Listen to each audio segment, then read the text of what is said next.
आप लोग? मैं महेंद्र आप सभी का स्वागत करता हूं आपके अपने YouTube चैनल जीवाड़ स्कूल ऑनलाइन में। दोस्तों आज हम बात करने वाले हैं मेवाड़ के शासकों के बारे में। और मेवाड़ के शासकों में बताने से पहले आप लोग को कुछ बातों का ध्यान रखना पड़ेगा। यहाँ से भी डायरेक्ट क्वेश्चन आ जाते हैं कि मेवाड़ के शासकों की उत्पत्ति के स्त्रोतों को लेकर। तो हमारे इतिहास में बहुत सारे विद्वान हुए और अलग अलग विद्वानों का अलग अलग मत था मेवाड़ के शासकों को लेकर। जैसे अगर हम बात करें तो पहले विद्वान आते हैं जिनका नाम आता है अबुल फजल। ठीक है, अबुल फजल। अबुल फजल के बारे में आप लोग जानते होंगे, जो मुगल सम्राट मुगल शासक था अकबर के दरबारी नवरत्नों में से एक थे अबुल फजल। और ये अबुल फजल कहते थे कि ईरान का एक शासक था, ईरान का एक शासक था जिसका नाम था नौशेखा। नौशेखा इसके वंशज बताए गए हैं। कौन? मेवाड़ के शासक। ठीक है, मैं बात कर रहा हूं यहां पे मेवाड़ के शासकों की उत्पत्ति के स्रोत। ठीक है, तो पहली बात क्या है आप लोगों के? अबुल फजल ने कहा कि ईरान का एक शासक था जिसका नाम था नौशेखा। उस नौशेखा के वंशज बताए हैं मेवाड़ के शासकों को। कर्नल जेम्स टॉडकी। कर्नल जेम्स टॉड को राजस्थान के इतिहास का पिता कहा जाता है। इन्हीं को घोड़े वाले बाबा के नाम से भी जाना जाता है। ये बताते हैं मेवाड़ के शासकों को लेकर कि ये विदेशी हैं। मेवाड़ के शासक क्या है? विदेशी माना गया है। किसके अनुसार? कर्नल जेम्स टॉड के अनुसार। तीसरी बात करूंगा मैं, एक ग्रंथ आता है जैन ग्रंथ। ठीक है, जैन ग्रंथ आता है। इस जैन ग्रंथ का जो नाम है वो शत्रुंजय महात्म्य। शत्रुंजय महात्म्य। इस शत्रुंजय महात्म्य के अनुसार गुजरात की एक जगह पड़ती है जिसका नाम है वल्लभी।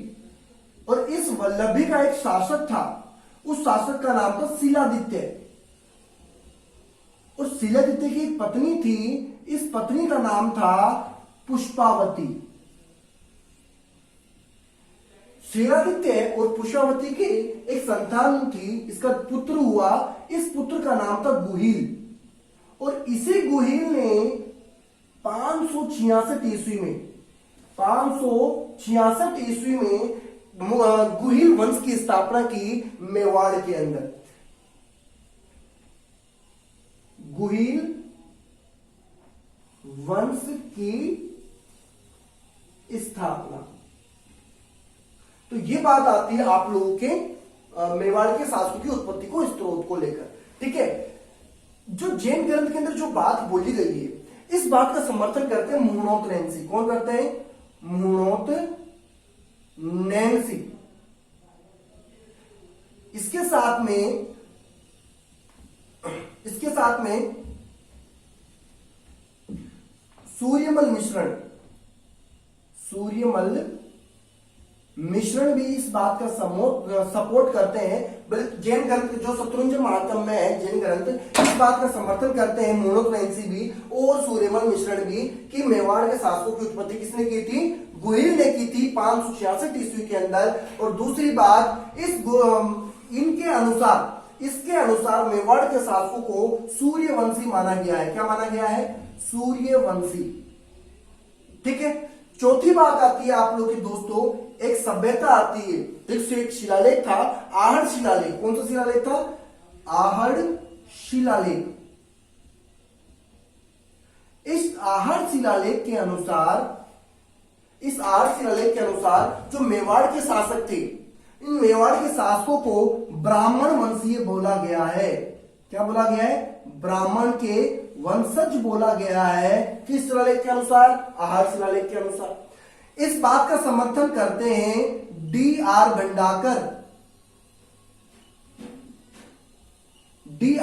भंडाकर इस बात का समर्थन करते हैं कि जो मेवाड़ के शासक हैं ये ब्राह्मण के वंशज हैं। एक और आदमी आते हैं जिनका नाम है गोपीनाथ शर्मा। और ये इनका भी मानना यही है कि मेवाड़ के शासक किसके, ब्राह्मण के वंशज हैं। तो ये थी बात दोस्तों मेवाड़ के शासकों की उत्पत्ति को लेकर, जिनमें अलग अलग विद्वानों का अपना अलग अलग मत था। और यहीं से एग्जाम में क्वेश्चन पूछ लिया जाता है कि किसके अनुसार मेवाड़ के शासक ब्राह्मण के वंशज माने गए हैं, और ऑप्शन में आप लोगों के पास इनमें से आंसर दे दिया जाएगा और आप लोगों को सही आंसर को चुनकर टिक करना है। दूसरी बात, मैं बात करूंगा मुनोतरेंसी को। इस मुनोतरेंसी को राजस्थान का अबुल फजल भी कहा जाता है, क्योंकि जिस प्रकार से अकबर के दरबारी अबुल फजल ने अपने समकालीन राजाओं का भी वर्णन अपनी पुस्तक में लिखा था, उसी प्रकार से मुनोतरेंसी ने भी नेमसिरी ख्यात नामक रचना में जो इनके द्वारा पुस्तक लिखी गई थी, उसमें अपने समकालीन राजाओं का क्या लिखा है, वर्णन लिखा है। इस कारण से मुनोतरेंसी को क्या बोला जाता है, राजस्थान का अबुल फजल कहा जाता है। कहा किसने था, मुंशी देवी प्रसाद ने कहा था। ये सारी बातें मैं आप लोग को जब चाणक्य के चौहान पढ़ाया तब मैंने बता चुका हूं, अगर आप लोगों ने नहीं देखा तो आप लोग देख लेना। मुनोतरेंसी के अनुसार मेवाड़ के शासकों की कुल 24 शाखाएं हैं। कितनी शाखाएं हैं, कुल 24 शाखाएं हैं, ठीक है। जिनमें से मुख्य शाखाओं की अगर बात करें हम लोग, तो 2 शाखा आती हैं। पहली आती है हमारे पास में गुहिल और दूसरी आती है हमारे पास में सिसोदिया। और इन्हीं से आप लोग के एग्जाम के अंदर क्वेश्चन पूछे जाते हैं गुहिल और सिसोदिया को लेकर। एक बात और बता दूं दोस्तों आप लोग को, अगर आप लोगों से क्वेश्चन एग्जाम में पूछ लिया जाए कि मेवाड़ के शासकों की कुल देवी का क्या नाम है, किसकी बात कर रहा हूं मैं, कुल देवी की, तो इनके जो कुल देवी है दोस्तों उनका नाम है बाण माता। क्या नाम है, बाण माता। मेवाड़ के शासकों की कुल देवी का नाम है बाण माता। तो ये बात थी, कुछ बेसिक बातें थी, ठीक है, मेवाड़ के शासकों की उत्पत्ति को लेकर। अब इसके बारे में बात करते हैं थोड़ा आगे, तो एक बार आप लोग इसको उतार लीजिए, ठीक है। तो आप लोगों को समझ में आ गया मेवाड़ के शासकों की उत्पत्ति के स्रोत। ओके, अब मैं इसको एक बार मिटा देता हूं, ठीक है। अब बात करते हैं हम लोग जो मेवाड़ के अंदर अगला शासक आया था, मेवाड़ के शासक, जो मेवाड़ के अंदर दोस्तों अगला शासक आया था उसका नाम था बप्पा रावल। बप्पा रावल, बप्पा रावल को लेकर कई सारी जनश्रुतियां हैं। इसके बारे में अलग अलग विद्वान अलग अलग बातें बताते हैं, इनकी वीरता के बारे में, इनकी कौशल के बारे में। उनकी बात में हम लोग बात ना कर इनकी जो इंपोर्टेंट चीजें एग्जाम की दृष्टि से हम उन्हीं चीजों की बातचीत करेंगे। तो बप्पा रावल को काल भोज के नाम से भी जाना जाता है। किसके नाम से जानता है, काल भोज के नाम से भी जाना जाता है। बप्पा राव के गुरु थे, ठीक है, गुरु थे। उन गुरु का नाम था हारित ऋषि। हारित ऋषि। बप्पा राव बचपन से ही हारित ऋषि के क्या करते थे, गाय चराते थे। और इन्हीं के आशीर्वाद से बप्पा रावल हरित ऋषि के ही आशीर्वाद से 734 ईस्वी के अंदर चित्तौड़ का एक शासक था, उसका नाम था मान मौर्य। मान मौर्य, इस मान मौर्य को क्या कर दिया था इन्होंने, पराजित कर दिया था, ठीक है। 734 ईस्वी के अंदर चित्तौड़ के शासक मान मौर्य को किसने पराजित किया था, बप्पा रावल ने पराजित कर दिया था। जब हारित ऋषि का अंतिम समय चल रहा था, जब इनके जीवन का अंतिम समय चल रहा था, उस समय हारित ऋषि ने बप्पा रावल को एक वरदान दिया और वरदान देकर कहा कि आपके हाथों से, या जो मेवाड़ के शासक हैं इनके हाथों से कभी भी मेवाड़ की भूमि नहीं छीन सकती है। मतलब कोई दूसरा इन पे अधिकार नहीं कर पाएगा, आपकी वीरता के सामने कोई भी टिक नहीं पाएगा। इसी कारण से जो मेवाड़ के शासक है, ये हमारे राजस्थान के इतिहास में सबसे लंबे समय तक रहने वाला वंश है। और बोला जाता है कि इसके वंशज आज भी वर्तमान में भी हमारे बीच में रहते हैं, ठीक है। अब बप्पा रावल ने क्या किया था दोस्तों, ये एकलिंग नाथ जी के दीवान थे। दीवान तो देखो, जो आप लोगों के मेवाड़ के जितने भी शासक थे, ये सारे के सारे क्या थे, एकलिंग नाथ जी को मानते थे। किसको मानते थे, एकलिंग नाथ जी। इनकी पूजा करते थे। ठीक है, एकलिंगनाथ भगवान की पूजा करते थे। तो बप्पा रावल भी सिंपल सी बात है, इनकी पूजा करेंगे। तो बप्पा रावल ने क्या किया कि नागदा एक जगह पड़ती है आप लोग के उदयपुर के पास में, ठीक है, और इस उदयपुर के अंदर मंदिर का निर्माण करा दिया। किसका मंदिर बनाया इन्होंने? एकलिंगनाथ जी का मंदिर बना दिया था।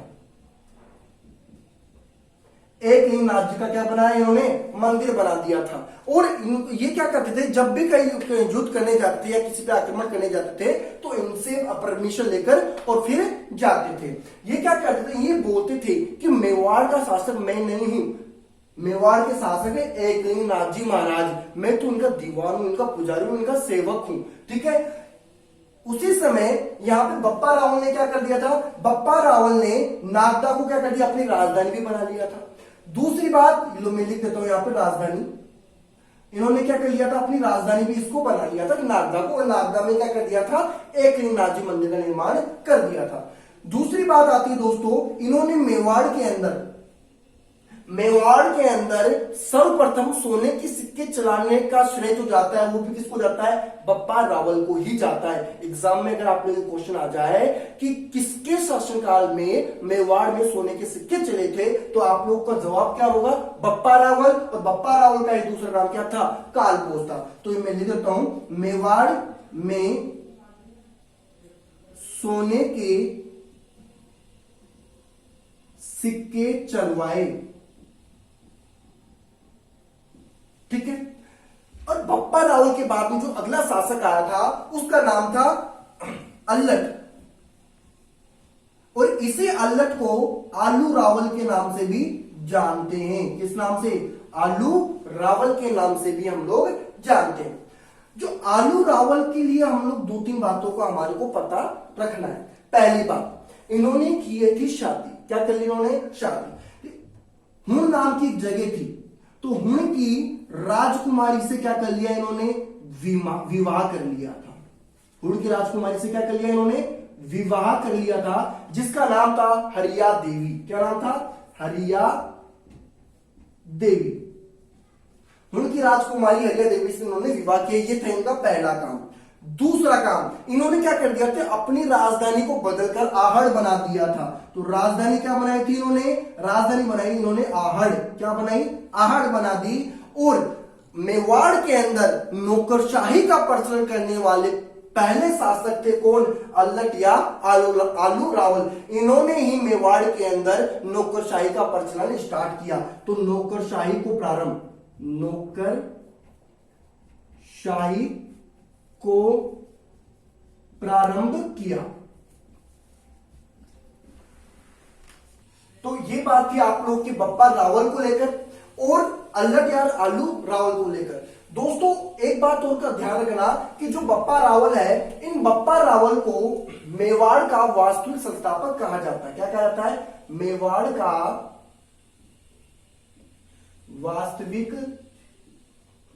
संस्थापक। मेवाड़ के राजवंश का जो स्थापना करने वाले थे वो तो थे गोहिल, जिन्होंने 586 ईस्वी के अंदर की थी। लेकिन मेवाड़ के शासकों की जो वास्तविक संस्थापक, मतलब मेवाड़ के शासकों का वास्तविक संस्थापक है वो है बप्पा रावल या या कालभोज। ठीक है, तो मेवाड़ के बाद में इनके बप्पा रावल और अल्लट के बाद में जो अगले शासक आते हैं उनका नाम आता है रण सिंह। अब बात करेंगे हम लोग रण सिंह की।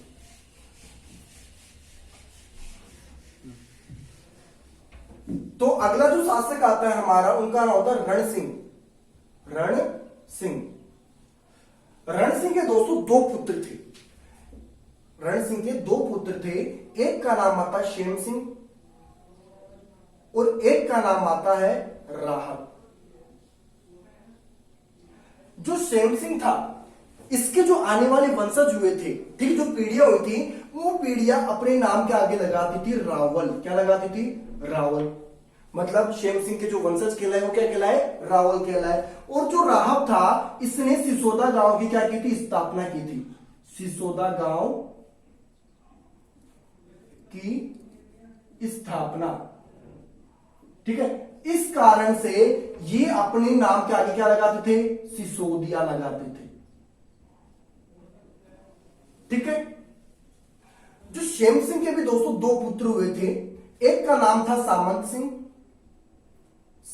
सिंह और दूसरे का नाम हुआ था कुमार सिंह।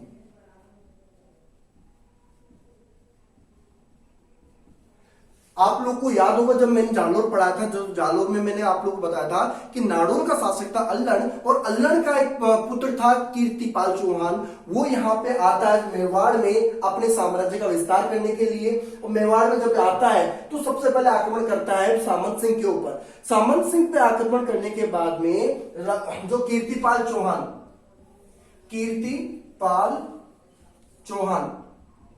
ठीक है, कीर्तिपाल चौहान सामंत सिंह पे आक्रमण करने पर क्या होता है, इस सामंत सिंह की उस युद्ध में क्या हो जाती है, हार हो जाती है। तब यहाँ के जो सरदार सामंत वगैरह थे उन्होंने क्या किया, कोई विदेशी आकर हमारे ऊपर अधिकार करेगा, हमारे ऊपर हुक्म चलाएगा, ये चीज हमारे को अच्छी नहीं लगती। तो उस समय उन्होंने कुमार सिंह के नेतृत्व में क्या किया, दोबारा सेना को एकत्रित किया और एकत्रित करने के बाद में उसका क्या कर दिया उन्होंने, कुमार सिंह को कहा और क्या क्या उन्होंने कीर्तिपाल चौहान पर आक्रमण करने के लिए कहा। तब कुमार सिंह ने कीर्तिपाल चौहान पर क्या किया, आक्रमण किया। जब आक्रमण किया तो इस युद्ध में कुमार सिंह है इसकी क्या होती है, जीत होती है और कीर्तिपाल चौहान की क्या होती है, हार होती है। जब कीर्तिपाल चौहान यहां से अपनी जान बचाकर कहां पे आ जाता है, जालोर के अंदर आ जाता है और जालोर के अंदर 1181 ईस्वी में क्या करता है, जालोर के चौहानों की स्थापना करता है। ठीक है, बस इनके बारे में इतनी ही बात ध्यान रखनी है आप लोग को। क्लियर है? ठीक है, मैं मिटा देता हूं।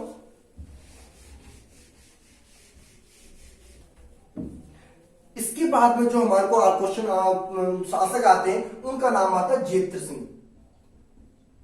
इसके बारे में जानकारी लेना थोड़ा जरूरी है दोस्तों आप लोगों के लिए। तो जेत्र सिंह का शासनकाल माना जाता है वो 1213 ईस्वी से लेकर के 1250 ईस्वी तक का माना जाता है। ठीक है, ये तो थी पहली बात।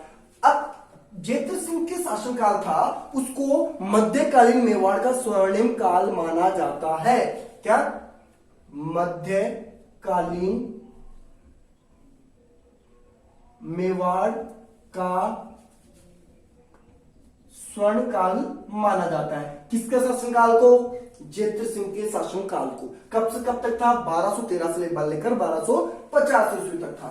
ठीक है, इसके बाद में इन्होंने क्या किया, जो इनकी राजधानी बना रखी थी वो बना रखी थी नागदागो। किसको बना रखी थी? राजधानी नागदागो। एक मिनट, राजधानी बनाई थी इन्होंने राजधानी बनाई थी नागदागो। ठीक है, इन्होंने जब नागदा को राजधानी बनाई थी तो उनकी इसी दौरान इनकी जो समकालीन राजा हुए थे, उन समकालीन राजा थे वहां पे दिल्ली सल्तनत चल रही थी और गुलाम वंश इनके समकालीन राजा हुए थे। तो बात करता हूं यहां पे मैं दिल्ली सल्तनत की। दिल्ली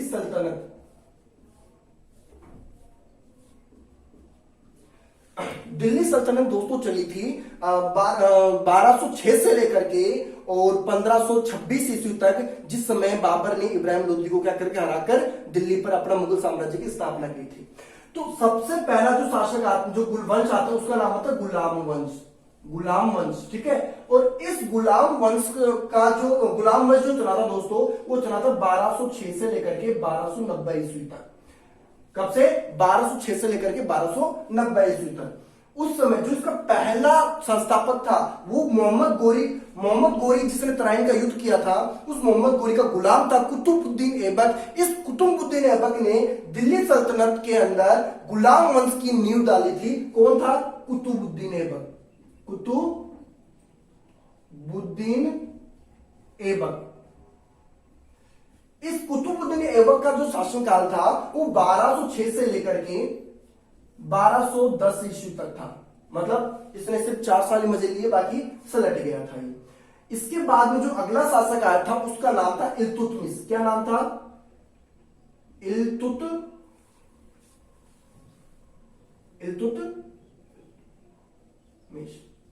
इल्तुतमिश का शासनकाल था 1210 से लेकर के 1236 ईस्वी तक। 1210 से लेकर के 1236 ईस्वी तक। तो देखो यहाँ पे जेतर सिंह का शासनकाल कब से कब तक का है, 1213 से लेकर के 1250 तक। और इल्तुतमिश क्या आ गया, 1210 से लेकर के 1236 तक। मतलब जेतर सिंह के समकालीन दिल्ली का शासक कौन था, इल्तुतमिश था। तो इस इल्तुतमिश ने क्या कर दिया, इसके ऊपर आक्रमण कर दिया। कहां पर, नागदा के ऊपर। नागदा पर जब आक्रमण किया तो इस युद्ध के अंदर क्या होती है, इसकी तो हार हो जाती है, हार, और इसकी जेतर सिंह की क्या हो जाती है, यहाँ पे जीत हो जाती है। लेकिन नागदा क्या होता है, पूरी तरीके से नष्ट हो जाता है। ये क्या हो जाता है, नष्ट हो जाता है। इस जो युद्ध होता है, इस युद्ध के अंदर ये नष्ट हो जाता है। और नष्ट होने पर ये क्या करता है, अपनी नई राजधानी बनाता है। क्या करता है, नई राजधानी बनाता है, जिसका नाम होता है चित्तौड़। क्या नाम होता है, चित्तौड़। और जो ये युद्ध हुआ होता है जेतर सिंह और इल्तुतमिश के बीच में, ये युद्ध होता है दोस्तों 1227 ईस्वी के अंदर। 1227 ईस्वी के अंदर युद्ध होता है, जिसे भूतेला के युद्ध के नाम से जाना जाता है। भूतेला का युद्ध के नाम से जाना जाता है। तो क्लियर है बात आप लोगों को। देखो यहां पे बात कर रहा हूं मैं जेतर सिंह की। जेतर सिंह का शासनकाल 1213 से लेकर के 1250 ईस्वी तक आता है। इनके समय काल को, इनके शासनकाल को मध्यकालीन मेवाड़ का स्वर्णिम काल कहा जाता है। इन्होंने जो अपनी राजधानी बनाई थी, वो क्या बनाई थी, नागदा बना रखी थी। उसी समय इनके समकालीन राजा कौन हुए थे, इल्तुतमिश हुए थे। और इल्तुतमिश और जेतर सिंह के बीच में युद्ध होता है 1227 ईस्वी के अंदर, जिसे भूतेला के युद्ध के नाम से जाना जाता है। इस भूतेला के युद्ध के अंदर इल्तुतमिश की क्या हो जाती है, हार हो जाती है, और इधर जेतर सिंह की जीत हो जाती है। लेकिन इस युद्ध में नागदा जो राजधानी थी, ये पूरी तरीके से नष्ट हो जाती है, बर्बाद हो जाती है। तब जेतर सिंह अपनी नई राजधानी घोषित करता है, किसको, चित्तौड़ को। तो क्लियर है बात आप लोग को, उसको उतार लो आप लोग, ठीक है।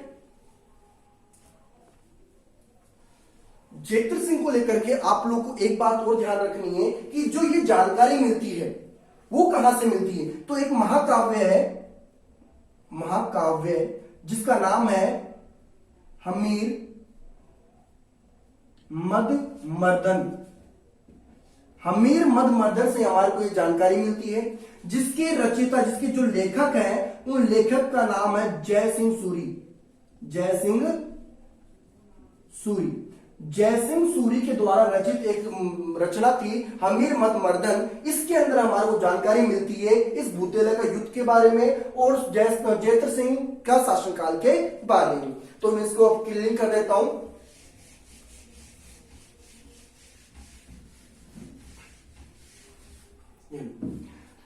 जो इसमें अगला शासक आता है दोस्तों आप लोग के, वो आता है फिर तेज सिंह। कौन आते हैं, तेज सिंह।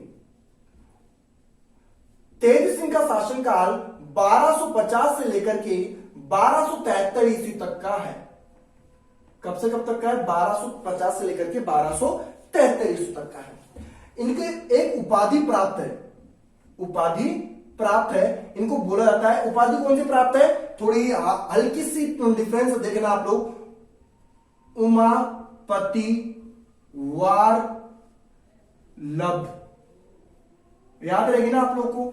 उमापति वार लब्ध, ये उपाधि किसको प्राप्त है, जेतर सिंह को प्राप्त है। इन्हीं के शासनकाल में, इन्हीं के शासनकाल के अंदर मेवाड़ का प्रथम चित्रित ग्रंथ लिखा गया था। मेवाड़ का प्रथम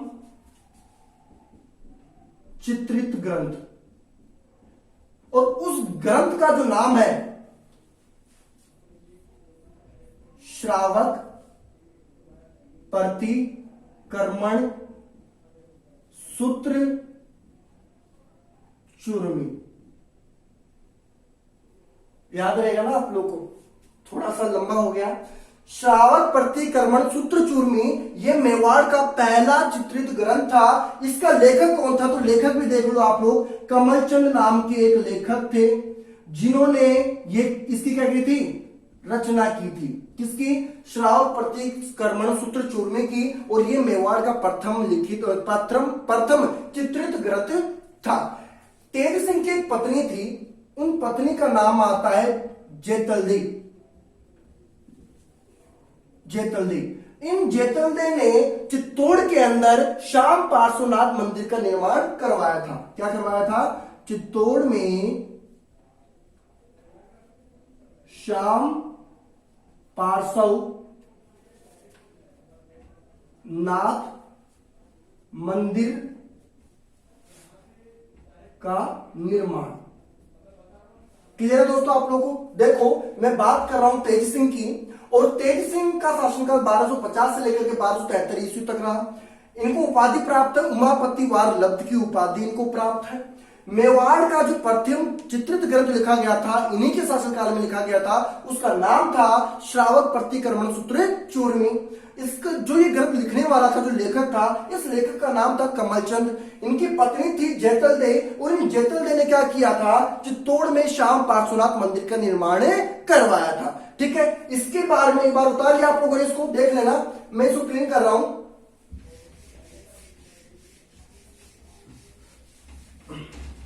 तो अब बात करेंगे हम लोग, एक घटना चक्र था दोस्तों 1299 का, 1299 का। ठीक है, आप लोगों को पता होगा कि जब अलाउद्दीन खिलजी की दो सेनापति उलुग खां और नुसरत खां अपनी सेनाओं को लेकर मेवाड़ के राज्य से जा रहे थे, उस समय मेवाड़ का शासक था समर सिंह। ठीक है, और समर सिंह ने क्या वसूल किया था उनसे? टैक्स वसूल किया था। अपने राज्य में से गुजरने का रास्ता देने के कारण समर सिंह ने टैक्स वसूल किया था। अब टैक्स वसूल किया था, इस कारण से अलाउद्दीन खिलजी क्या करेगा, उस पर आक्रमण करेगा। ठीक है, तो एक बार मैं घटना चक्र बताता हूं, 1299 का घटना चक्र। इस घटना चक्र में क्या होता है, जो मेवाड़ था, मेवाड़ का शासक था उस समय समर सिंह, और यहां पे पड़ता था गुजरात। गुजरात का जो शासक था उसका नाम था कर्ण बघेला। ठीक है, कर्ण बघेला नाम था गुजरात के शासक का। और जो दिल्ली थी, इस दिल्ली का जो शासक था उसका नाम था अलाउद्दीन खिलजी। अलाउद्दीन खिलजी के दो सेनापति थे, एक का नाम आता उल्लू खां और एक का नाम आता नुसरत खां।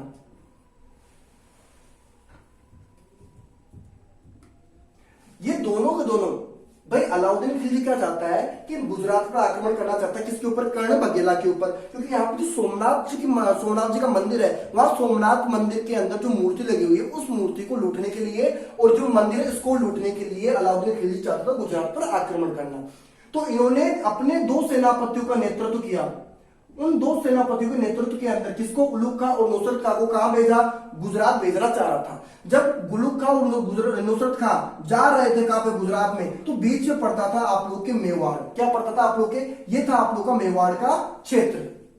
क्योंकि दिल्ली से जब आएंगे तो मेवाड़ को गुजरना पड़ेगा। जब मेवाड़ गुजर जा रहे थे तब यहाँ पे एक आदमी था, इसका समर सिंह का दरबारी था, जिसका नाम था निम्बा। क्या नाम था उसका? निम्बा नाम था। ये निम्बा इंफॉर्मेशन देता समर सिंह को कि भाई अलाउद्दीन खिलजी की सेना हमारे राज्य से गुजर रही है और बहुत ज्यादा नुकसान हो रहा है। जो फसल वगैरह होती थी, जब वहां के जो लोग थे बहुत ज्यादा परेशान हो गए थे। सिंपल सी बात है, इतनी बड़ी सेना जब आएगी इधर से तो परेशानी तो आएगी। तो समर सिंह वहां पे जाता है और जाकर उलुग खां और नुसरत खां से क्या करता है? इनसे टैक्स की वसूली करता है कि भाई आप लोग यहां से जा रहे हो तो हमारा नुकसान हो रहा है, तो आप लोग हट जाना। तो ये क्या करता है? टैक्स की वसूली करता है। तो जब ये उलुग खां और नुसरत खां वापस लौट रहे थे जालोर होकर, और कानड़देव चौहान ने इनको लूट लिया था, तो वहां पे जाके बताया कि इस समर सिंह ने वहां से क्या किया? टैक्स वसूल किया। ये बात सुनकर अलाउद्दीन खिलजी क्या हुआ? इसको अच्छा नहीं लगा। तो ये बाद में कारण बनता है मेवाड़ के ऊपर आक्रमण करने का। ये था पहला कारण। क्या था? मेवाड़ पर आक्रमण करने का पहला कारण था। क्यों था? समर सिंह ने क्या किया था? उलुग खां और नुसरत खां से टैक्स वसूल किया था। दूसरा कारण था पद्मावती, और पद्मावती के बारे में आप लोग जानते हो, हम बात करेंगे अगली क्लास के अंदर। अगर आप लोग को वीडियो अच्छा लगा तो आप वीडियो को लाइक करना, कमेंट करके बताना आप लोगों को कैसा लग रहा है। ठीक है, पूरा समझ में आ रहा है कि नहीं आ रहा है। दूसरा, आप लोग चैनल पे अगर पहली बार आए तो चैनल को सब्सक्राइब करना, ताकि हम लोग आप लोगों को पूरी अपडेट्स देते रहें। और कंप्लीट राजस्थान जी की होने वाली है यहाँ इस चैनल के ऊपर। इसी के साथ में जो 10th क्लास है, 12th क्लास है, इसकी बायो की, ज्योग्राफी की, मैथ की क्लासेस भी चालू है। ठीक है, थैंक यू।